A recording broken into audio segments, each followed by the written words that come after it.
What happens when a marriage meant to save a life becomes the cover for a calculated murder?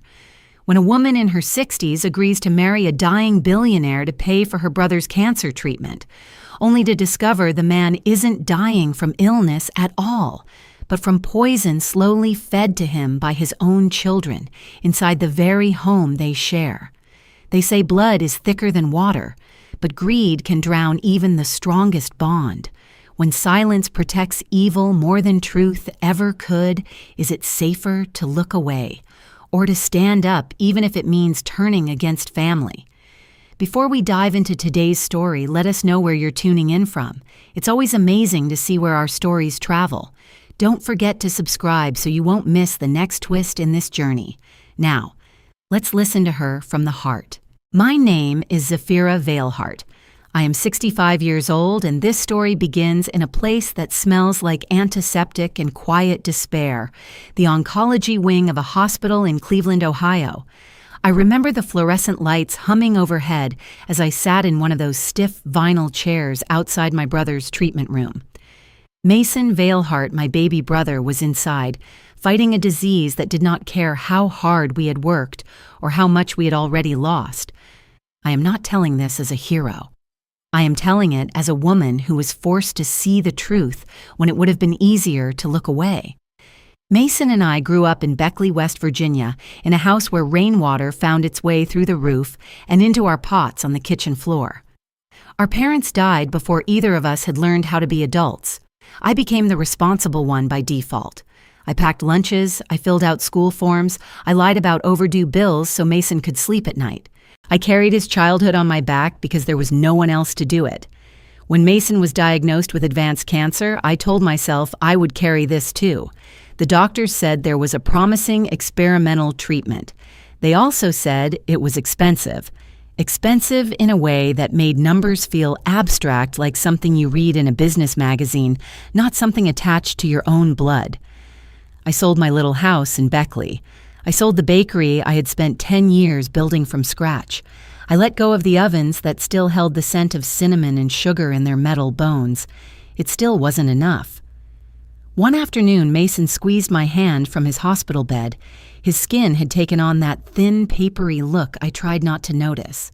Z, he said, using the nickname he'd had for me since he couldn't pronounce Zephyra as a child. You don't have to fix everything. I'm not scared. But I was. I was terrified of being the last Veilhart left breathing. Fate, or whatever name people give to terrible timing, stepped in through a catering order. A charity gala in San Francisco needed artisan pastries, and someone had recommended my work from years back. I almost declined. I almost stayed in Cleveland and counted insurance statements, but I needed every dollar. That night in San Francisco, the ballroom glittered under chandeliers that probably cost more than my old house. I was carrying trays of lemon tarts when I first saw Declan Ashbourne. I knew the name. Everyone in the Bay Area knew it. Hotels, commercial real estate, hospital investments. The Ashbourne name was stitched into the skyline.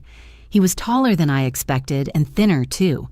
He coughed into a linen handkerchief with a force that bent him forward at the waist. People pretended not to stare. The news had already announced it a rare illness, 4 months to live. When I handed him a glass of water, our eyes met. His weren't the eyes of a man preparing to surrender. They were sharp, watchful, hurt. A few days later, I received a call asking if I would meet him privately. I assumed it was about a donation for Mason's treatment. I was wrong. We met in a quiet cafe in Palo Alto. Declan didn't waste time with politeness. I don't want to die alone, he said, and I know you don't have time to wait for miracles. He knew about Mason. He had people who knew everything. Then he made the offer.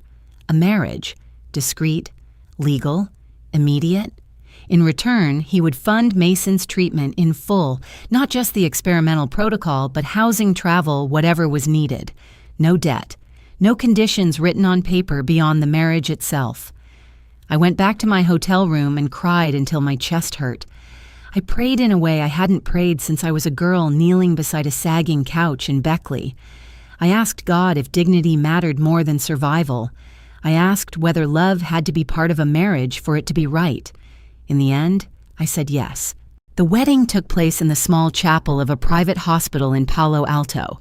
No press, no orchestra, just a handful of witnesses, a soft-spoken officiant, and a man who had been told he was dying. When I slipped the ring onto Declan's finger, I told myself this was an act of mercy for him and for Mason. I did not tell myself it was the beginning of a war. The first time I walked into the Ashbourne estate in Atherton, as his wife, I felt the temperature drop, even though the California sun was blazing outside. The house was enormous, all glass and steel, and curated art that probably required its own insurance policy. Rowan Ashbourne Declan's son met me in the foyer. He was 50, impeccably dressed, and looked at me the way a security guard looks at someone who doesn't belong. His eyes didn't flicker with curiosity. They assessed Cressida Ashbourne. His sister was softer in her approach. She hugged me lightly, her perfume sweet and deliberate. Then she leaned close to my ear. "Enjoy the 4 months," she whispered. I understood then that I had not simply married a dying man. I had entered a family already counting down the days until he was gone. And for the first time since saying yes, I felt something other than fear. I felt watched. I moved into the Atherton estate permanently within a week. Mason's treatment began almost immediately, and Declan kept his word without hesitation. The transfers were handled through foundations and private accounts. It was clean, efficient, and strangely impersonal. Inside the house, however, nothing felt clean. Cressida controlled the kitchen like it was her domain. She oversaw every meal prepared for her father, instructed the staff personally, and insisted on brewing his morning herbal tea herself. She said it was part of his routine. Rowan controlled everything else: doctor appointments, medical files, medication schedules. If a prescription changed, it passed through his hands. Declan's decline was swift, too swift. The press conference announcing his diagnosis had mentioned a slow progression, a rare but manageable illness that would gradually weaken him. Yet within weeks of my moving in, he struggled to walk from the bedroom to the study. His hands trembled. His skin took on a dull gray cast. The medications changed constantly. New bottles appeared in the bathroom cabinet almost every few days. I noticed because I was the one handing them to him at night. I made a quiet habit of reading labels. Old habits die hard when you've spent years making sure a younger brother didn't swallow the wrong thing.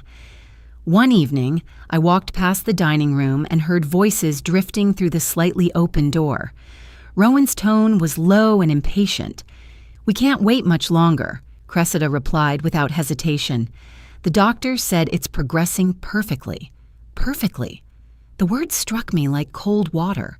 No child speaks about a parent's failing organs as if it were a project meeting milestone.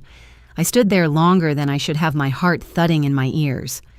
Over the next few days, Declan's liver and kidney numbers worsened dramatically. The doctors called it a natural complication. I asked questions, careful ones. Was this consistent with the original prognosis? Was the timeline typical? Before any answer grew too detailed, Rowan would appear calm and controlled. "Zafira is overwhelmed," he would say to the doctor. "This is hard for her." He reduced me to emotion. It was efficient. The night everything shifted, I was bringing Declan his medication. The house was quiet. Too quiet. I stepped into the bathroom and reached for the tray on the counter. That's when I noticed 2 bottles I had never seen before. They were small, amber-colored with white labels printed in clinical typeface. I picked one up. The name of the active ingredient meant nothing to me, but it did not match any of the rare disease treatments I had researched obsessively. I took out my phone and searched. My stomach dropped. In controlled doses, the drug could treat a completely unrelated condition. But taken over time, especially in someone already weakened, it could induce progressive organ failure. Liver first. Then kidneys. Exactly what was happening to Declan.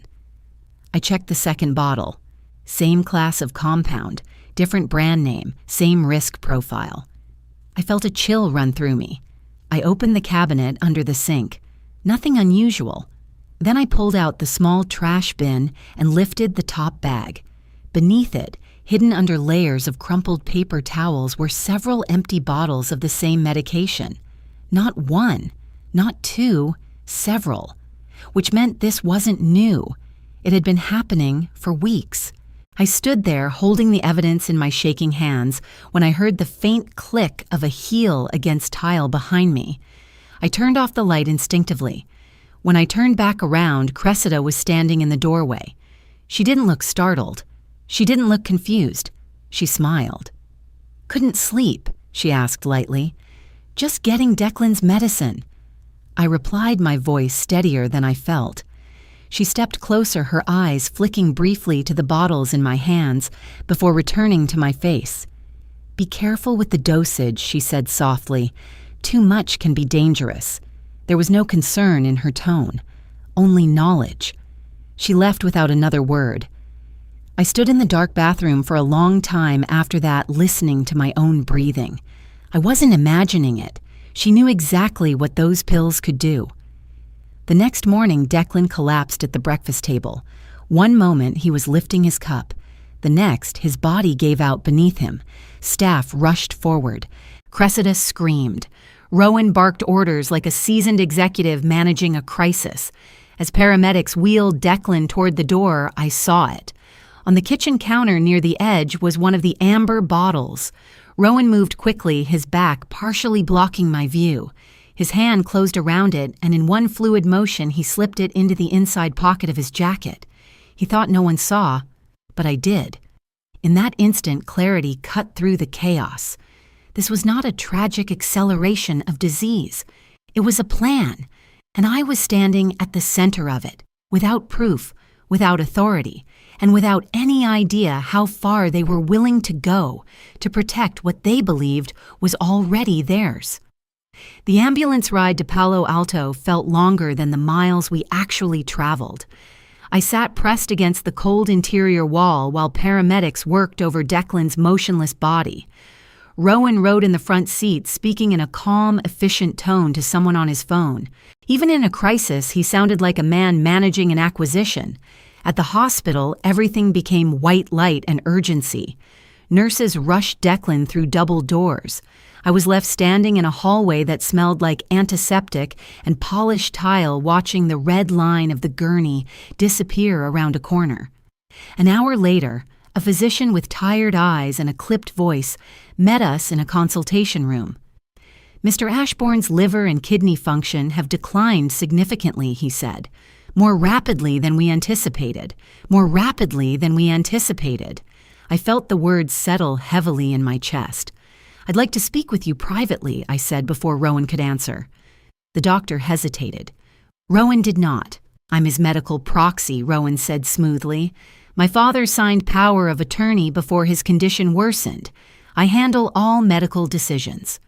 The doctor nodded. "That is correct. The documentation is on file." I looked at Rowan. He met my eyes without blinking. "I'm still his wife," I said evenly, "and I've noticed inconsistencies in his medication." There was a flicker of irritation across Rowan's face.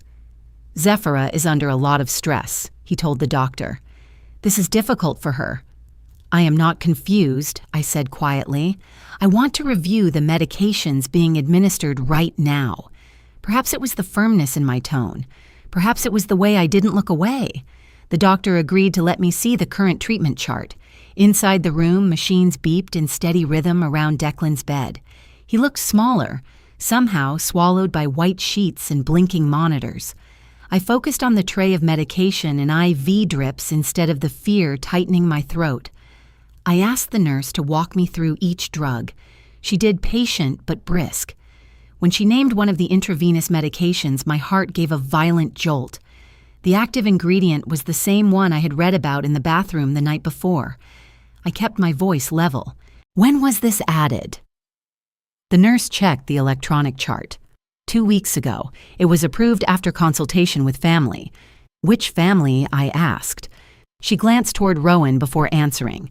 "The designated proxy." Rowan did not deny it. He simply folded his arms. "It was necessary," he said. "His case is complex." The doctor added, Given the progression of organ dysfunction, we've been adjusting the protocol as needed. I stared at the IV line flowing into Declan's vein.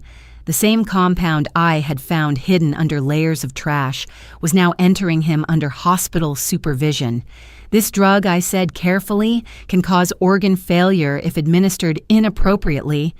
The doctor's expression changed slightly. In certain contexts, yes. But here it's being monitored. I did not push further in that moment. I knew I was outnumbered and out-authorized. Later that evening, the doctor returned with preliminary blood results. "There is something else," he said, lowering his voice. "We're detecting trace levels of a compound that does not correspond with his underlying diagnosis." I felt my pulse in my ears. "What kind of compound A toxin?" he replied. "A slow-acting one. It can exacerbate organ damage over time." "From medication?" I asked. "Possibly. Or from food or beverage intake outside the hospital. Food or beverage intake outside the hospital." The words unlocked something in my mind. Every morning at the estate, Cressida prepared Declan's herbal tea herself. She insisted on it. She said it soothed him. No one else was allowed near it, not even the house staff. I excused myself and stepped into the hallway, dialing Luz Herrera, the longtime housekeeper. "Luz," I said softly, "who handles Mr. Ashbourne's tea in the mornings?" "Miss Cressida," she answered immediately. "Always Miss Cressida. She does not let anyone else touch it. Never, never." I ended the call and leaned against the wall, the hospital's cool air pressing against my skin. When Rowan suggested I go home and rest, I agreed with a tired nod. I did not leave. Instead, I walked down to the parking garage and sat in my car waiting. Around 10:30 that night, I saw Cressida arrive. She did not enter through the main lobby. She walked around the side of the building toward a staff entrance. I followed at a distance, keeping to the shadows of the structure. Through a small window in the service corridor, I saw her speaking with a nurse I recognized from earlier that day. Kara Knoll, the care coordinator. They were close, their conversation quiet and focused. Kara handed Cressida a small, unmarked packet. Cressida slipped it into her purse. I took out my phone and snapped a photograph through the glass. It was blurry, the lighting poor, but it clearly showed the exchange. When Cressida turned toward the exit, I stepped back quickly and circled toward the front of the building. My hands were shaking as I sat behind the steering wheel again. This was no longer a suspicion born of fear. It was a pattern. The next morning, before returning to the hospital, I drove back to the estate. The house was quiet. Rowan had not returned yet. I went straight to Declan's study. His desk drawers were meticulously organized contracts, correspondence, investment portfolios. In the bottom drawer, beneath a stack of financial statements, I found a copy of his will dated 3 months earlier. It divided the majority of his estate between Rowan and Cressida. Tucked inside was a handwritten note in Declan's steady script. "Will update soon." My breath caught. If he changed the will to establish a cancer research foundation, something he had mentioned in passing one evening, his children would lose control of most of what they expected to inherit. I stood there in that quiet study, the note trembling in my hands. I no longer doubted what they were doing. They were accelerating his death. But doubt was not evidence. And Rowan held the law. Once I read that note, "Will update soon," I understood the timeline. This was not just about illness. It was a race. If Declan signed a revised will before his health collapsed beyond coherence, everything would shift. Control, money, power. I closed the study drawer carefully and went downstairs just as Rowan entered through the front door. "We need to talk," I said. He studied my face for a moment, then gestured toward the study. Inside, he closed the door behind us. "You've been looking through my father's things," he said flatly. "I've been looking for answers," I replied. "There's nothing for you to find." "There's a note," I said. He intended to update the will. His expression hardened. "My father signed power of attorney to me before his condition deteriorated," he said. "I make decisions now, financial and medical. And if I believe those decisions are harming him, belief doesn't override legal authority," he said. The message was clear. If I accused him without proof, He could shut me out completely. The next morning at the hospital, an administrator approached me at the nurse's station. "Mrs. Ashbourne," she said politely, "per Mr. Rowan Ashbourne's request, and pursuant to his legal authority, your visitation hours will be limited. Any visits must be supervised." I felt the floor shift beneath me. "On what grounds medical stability and decision-making authority?" she replied. I looked down the hallway and saw Rowan standing there watching. Isolation. That was their strategy. Not just poison, not just manipulated prescriptions.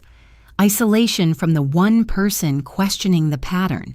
Later that day, my phone buzzed with a message from an unknown number. "Accidents happen. Stop interfering." I stared at the screen until the words blurred. Back at the estate that evening, I noticed things I hadn't before. Security cameras positioned over staircases, doors that closed too softly behind me, lights flickering on in empty corridors. I began locking my bedroom door at night. During one of the rare moments Declan was lucid, I leaned close to his bedside. "Declan," I whispered, "Rowan has been pushing you to sign documents." His eyes opened slowly. "Yes," he said faintly. "Transfers? Adjustments? Did you sign? No?" "Why not?" He swallowed with difficulty. Too fast. I hesitated before asking the question that had been clawing at me. "Do you trust the medications you've been given?" His gaze shifted toward the IV line. "I don't know what to trust anymore," he said. That uncertainty in his voice frightened me more than anything. 2 days later, I overheard Rowan speaking sharply on his phone outside the hospital room. "Yes," he said, "the new attorney will finalize the adjustments. We'll have everything in place by Thursday." Thursday was 48 hours away. I confirmed it with a call to the firm listed on the estate's recent correspondence. Rowan had scheduled a meeting with a different attorney, not the one who had handled Declan's long-term affairs. If those documents were signed while Declan was weakened and medicated, any challenge would be uphill and expensive. I returned to Declan's bedside and watched the rise and fall of his chest. They had paperwork. They had legal authority. They had time on their side. All I had was a blurred photograph, a toxicology report hinting at foul play, and a growing certainty that if I failed to find something undeniable, Declan would die in a hospital bed with every document perfectly in order. On paper, it would look like nature had taken its course, and no one would ever question the timing. By the time I left the hospital that evening, I understood something with painful clarity. If I waited for the system to protect Declan, the system would fail him. Rowan had paperwork. He had the language of compliance and the confidence of a man who had rehearsed his position. Cressida had proximity. She controlled what entered Declan's body under the guise of care.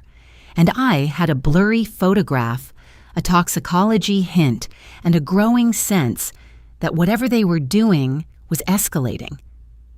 I drove back to the Atherton estate alone. The house felt different when it was empty. The long glass corridors that once seemed elegant now looked like exposed veins. Every footstep echoed. I told myself I wasn't trespassing. I was his wife. I had a right to know what was happening under this roof.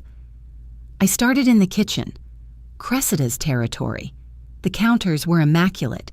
The tea station near the window was arranged with curated precision ceramic jars, labeled in elegant script, a copper kettle, a narrow tray with 2 porcelain cups. I opened each jar one by one. Chamomile, mint, something labeled restorative blend. Nothing unusual. Then I noticed the lower cabinet beneath the island had a secondary latch inside the doorframe, subtle, designed to go unnoticed. I crouched and pressed the latch. The panel shifted. Inside was a small cardboard box with no label. I lifted it carefully and set it on the counter. Inside were vacuum-sealed packets of dried plant material. The leaves were darker than the herbal blends in the visible jars. When I opened one and brought it closer, I smelled something faintly metallic beneath the earthy scent. It wasn't the smell of chamomile or mint. It was chemical, almost bitter. I took one of the packets and slipped it into my purse. Next, I checked the medicine cabinets in the guest bathroom and the small storage closet near the laundry room. I found more empty amber pill bottles shoved behind detergent containers, the same compound I had seen in the hospital. They had been careful, but not careful enough. I went upstairs to the small security room tucked behind the main hallway. Declan had once shown me the camera system as a joke, telling me he could see if the staff stole cookies from the kitchen. I powered on the monitor array and accessed the archived footage. The most recent 2 weeks were missing, completely gone. Not corrupted, not glitched, deleted. Only someone with full administrative access could have wiped that data. Rowan had been the one who insisted on controlling the system when the house was upgraded years ago. He liked control. I stood there staring at the blank timeline when I heard footsteps behind me. Slow, deliberate. I turned. Rowan stood at the far end of the hallway, hands in his pockets. "What are you looking for?" he asked. His tone was calm, but there was no warmth in it. "Peace," I said. "This house feels like a surveillance state." He stepped closer. "You've been snooping. I live here. For now." The words hung between us. "I hope you're not imagining things," he continued. "It would be unfortunate if stress led to accidents." "Accidents," I repeated. He glanced toward the staircase behind me. Large homes, polished floors, people slip. The threat was not loud. It did not need to be. I held his gaze. If anything happens to me, the first place the police will look is right here. For a split second, something flickered in his eyes. Calculation. Then he smiled. "You're exhausted, Zephra. Go get some rest." That night, I returned to the hospital with the packet of unlabeled herbs in my purse and the certainty that the walls were closing in. Declan was stable, but weak. Machines tracked the rhythm of his body in steady pulses of light. A little after midnight, I stepped out briefly to call Mason. When I came back, something was wrong. The monitor above Declan's bed showed a subtle change in heart rhythm. His breathing was shallow, and Cressida was standing beside him. She had one hand behind her back. "What are you doing?" I asked. She startled slightly, then composed herself. "Checking on him. Move your hand." She hesitated. "Now." Slowly, she brought her hand forward. In her palm was a syringe. It was not part of any tray the nurses had left behind. "What is that?" I demanded. "Vitamin support," she said smoothly. "He's depleted." At midnight, without a nurse. She stepped closer, lowering her voice. "You don't understand what's at stake. I understand enough."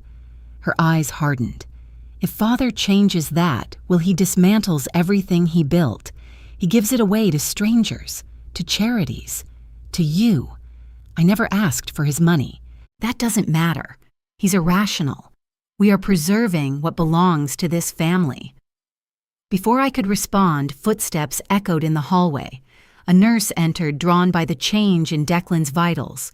Cressida slipped the syringe into her coat pocket in one fluid motion. "Everything okay?" the nurse asked. "Just checking on him," Cressida said. I could have spoken then. I could have pointed at her pocket and demanded a search. But if I accused her without something undeniable, Rowan would use his legal authority to remove me from the hospital completely. They would isolate Declan from the one person refusing to cooperate. I swallowed my anger. "I'd like the doctor paged," I said instead. Cressida looked at me with open hostility now. When she passed me on her way out, she whispered, "You're making this worse." No, they were making it faster. Slow poisoning was no longer sufficient. They were preparing to end this more directly, and I was running out of time. By the following morning, I understood that I could not fight Rowan with suspicion alone. He had the power of attorney. He had institutional access. He had influence. I needed someone he could not intimidate. There was one name Declan had mentioned early in our marriage, almost casually. Miles Wexler. 30 years, Declan had said once, smiling faintly. He knows where all the bodies are buried, metaphorically.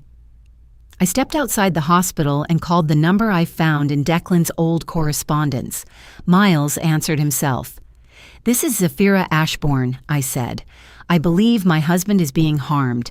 He did not dismiss me. He did not ask if I was emotional. He simply said, "Tell me everything."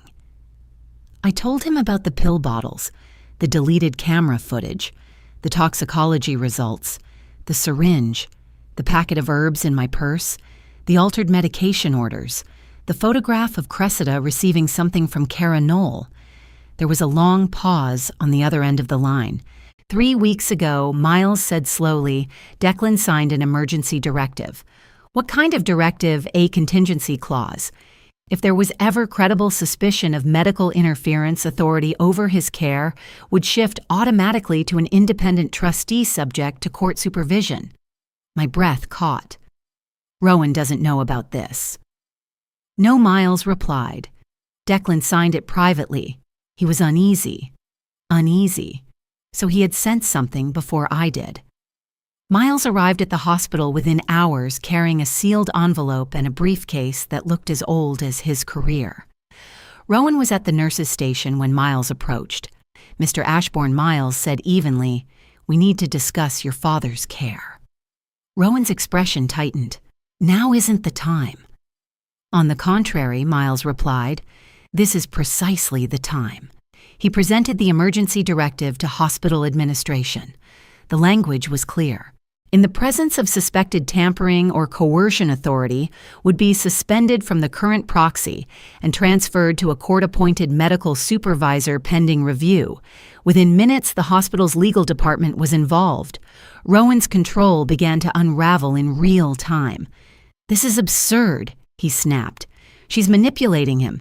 She married him for money and now she's manufacturing paranoia." Miles did not raise his voice. "If there is nothing to hide, an independent review will confirm that." The hospital agreed to comply. An external toxicology lab was commissioned to test both Declan's blood and the herbal packet I provided. 48 hours later, the results returned. The compound in the tea matched the toxin detected in his bloodstream. It was not a prescribed medication. It was a substance known to induce progressive multi-organ failure if administered over time. Law enforcement was notified. When officers began questioning hospital staff, Cara Knoll faltered quickly. She admitted she had been paid to adjust electronic medication entries and approve additions to the treatment protocol at Rowan's direction. She claimed she believed Declan was terminal anyway and that it would ease the transition. Ease the transition. Rowan was brought in for questioning that same evening. Cressida tried to deny involvement until confronted with lab results and the footage from the staff entrance camera, the one I had photographed. As the investigation widened, the narrative that Declan was dying from an unstoppable illness began to collapse. His condition stabilized once the toxin exposure ceased. He was still ill, but he was not on the brink of death. I stood at the window outside his room as officers moved down the hallway. For weeks, I had been treated like an unstable outsider, an aging woman out of her depth in a powerful family. Now, I was the one who had pulled the thread, and the entire fabric was coming undone. I understood then that this was no longer a private family matter. It was a criminal conspiracy dressed in the language of medical inevitability, and I was no longer fighting to be heard. I was the primary witness to an attempt to end a man's life under the cover of legal authority and clinical paperwork. Everything was about to erupt, and there would be no going back. The hallway outside Declan's hospital room no longer felt like a place of private grief. It had become a corridor of reckoning. Miles stood near the nurse's station with a sealed envelope tucked under his arm, speaking calmly with hospital counsel. 2 uniformed officers waited a few feet away. A court representative reviewed documents on a tablet. For the first time since this began, Rowan was not the one giving instructions. He stood rigid, jaw clenched, watching the authority he had wielded dissolve under the weight of a signed directive. Cressida paced near the window, her composure thinning by the minute. I stood in the middle of it all, aware that I was no longer just a worried wife. I was the one connecting the pieces. An investigator led me into a small conference room. I placed everything on the table. The photograph of Cressida receiving a packet from Cara Knoll at the staff entrance. The lab analysis of the compound in Declan's blood. the unlabeled herbal packet from the hidden kitchen compartment, the empty amber pill bottles I had recovered from behind detergent containers, the copy of the will with Declan's handwritten note, "Will update soon." I explained the timeline carefully, how Declan's condition worsened immediately after medication adjustments were entered into the system, how Rowan had approved those changes under power of attorney without an independent review, how Cressida alone prepared his morning tea, how the toxicology report identified a substance not part of any prescribed treatment. The officers listened without interruption. Down the hall, forensic IT specialists began examining the hospital's electronic records. Within hours, they uncovered something that made even the most skeptical administrator go silent. Several of Declan's earlier lab results had been altered. Numbers that once indicated moderate progression had been edited to show sharper decline. The digital signatures approving the revisions were logged under Carinol's credentials. The timestamps of those logins aligned precisely with days Rowan had been present in the hospital for extended meetings. When confronted, Kara initially insisted she had only followed family instructions. She claimed she believed Declan was terminal and that the adjustments merely aligned paperwork with what everyone assumed was inevitable. But when presented with the toxicology findings, her certainty crumbled. She admitted she had been paid to approve certain medications, paid to modify entries, paid to avoid asking questions when she noticed the compound in Declan's blood did not correspond with his diagnosis. "I thought he was dying anyway," she said, her voice breaking. "I told myself it didn't change the outcome. It changed everything." The investigation widened. What had seemed like a private family conflict was now documented collusion between a proxy decision-maker and a hospital employee. Cressida lasted less than a day under questioning. When confronted with the lab results linking the herbal mixture to the toxin in Declan's bloodstream, she stopped denying it. "We weren't killing him," she insisted at first. "We were managing the timeline." Her words echoed in the sterile interrogation room. He was going to dismantle everything she said. He wanted to redirect the estate, to build a cancer foundation, to give away the company's controlling shares. "We would have lost everything. You mean control and investigator corrected?" She didn't argue. "We only accelerated what was already happening." She continued. "He had 4 months. But the chief physician later testified that the original 4-month estimate had been based on compromised lab data. Once the toxin exposure stopped, Declan's organ function stabilized. He was still ill but not imminently dying. The numbers told a different story once they were clean. Miles then revealed something that altered even my understanding of Declan's awareness. A month before his collapse, Declan had requested a second medical evaluation from an independent specialist, quietly, without informing Rowan or Cressida. He told Miles he felt the progression of his illness was unnatural. He couldn't explain it, only that something felt accelerated. The independent assessment concluded his condition was serious, but not predictably fatal within 4 months. Declan had sensed betrayal before I ever read the label on that orange bottle. He just hadn't had proof. Rowan fought harder than his sister. He accused me of manipulation, of marrying his father to isolate him from his children, of planting doubt in a vulnerable mind. But the evidence stacked higher than his indignation. Financial transfers from his accounts to Kara, digital logs, chemical analysis, deleted camera footage at the estate. By the end of the week, Rowan Ashbourne was arrested on charges of attempted murder and unlawful medical interference. Cressida was charged with administering a toxic substance with intent to cause harm. The Ashbourne name, once printed in business journals, was now attached to headlines no public relations firm could contain. That evening, after officers escorted Rowan down the hallway in handcuffs, I returned to Declan's room. The machines hummed softly. Sunlight filtered through half-closed blinds. He opened his eyes fully for the first time in weeks, not the fogged, medicated half-awareness I had grown used to. Clear, present. "You stayed," he said, his voice thin but steady. "I never left," I answered. His gaze lingered on my face, searching for something. Then he nodded, as if confirming a truth he had already begun to suspect. Outside the room, chaos continued. Inside, there was only the quiet recognition that he was alive not because fate had been kind, but because someone refused to accept the story written for him. 2 months later, the Atherton estate felt like a different place. Declan had been discharged under independent medical supervision.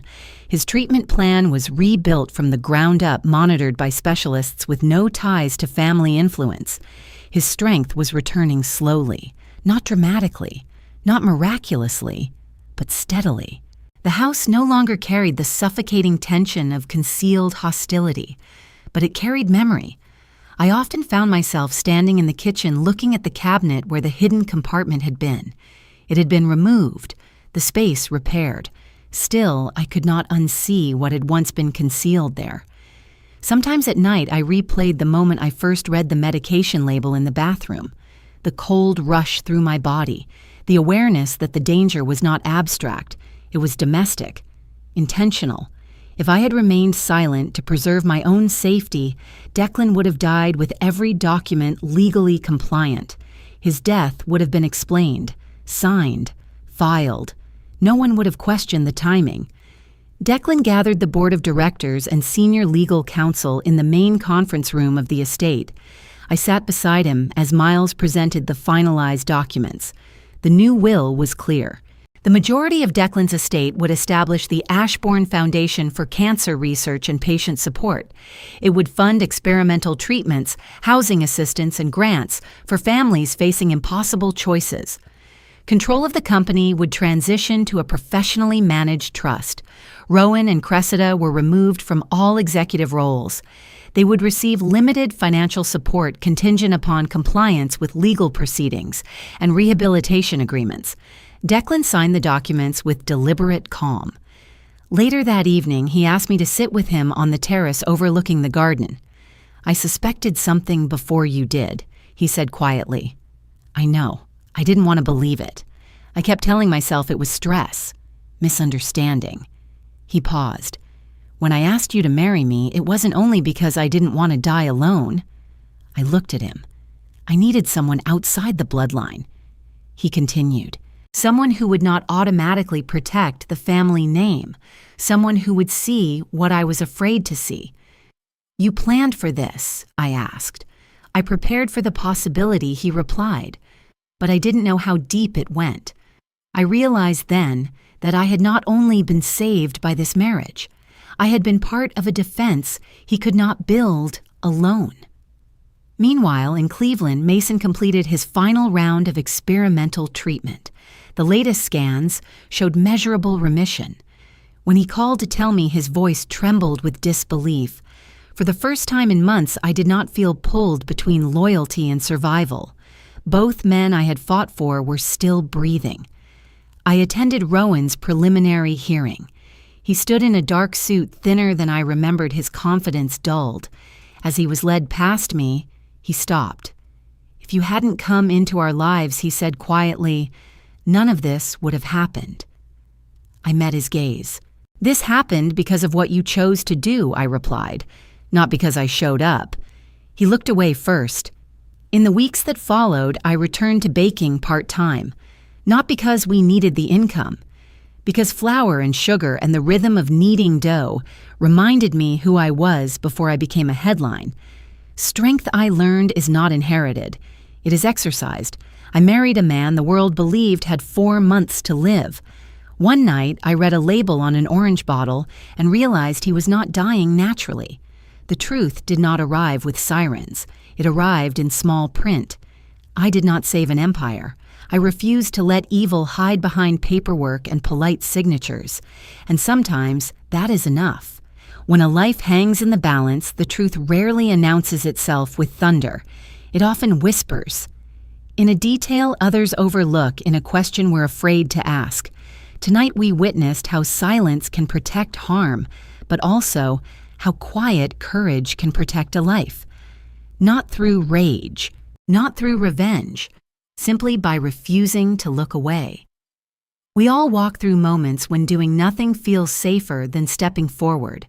And sometimes what changes the course of everything is not power or wealth, but one person choosing to care enough to look closer. Compassion is not weakness. Vigilance is not betrayal. In the end, what saved him was not a grand gesture. It was attention, persistence, and the willingness to stand in the uncomfortable space between love and truth. If this story meant something to you, we'd love to know where you're listening from. And if you'd like to share a thought or a feeling it stirred, you can leave a few lines in the comments. If you want to be part of a space where we slow down and really listen to one another, you can subscribe and stay with us on this journey. Thank you for spending this time with us. Take care of yourselves and of the people beside you. We'll meet again soon.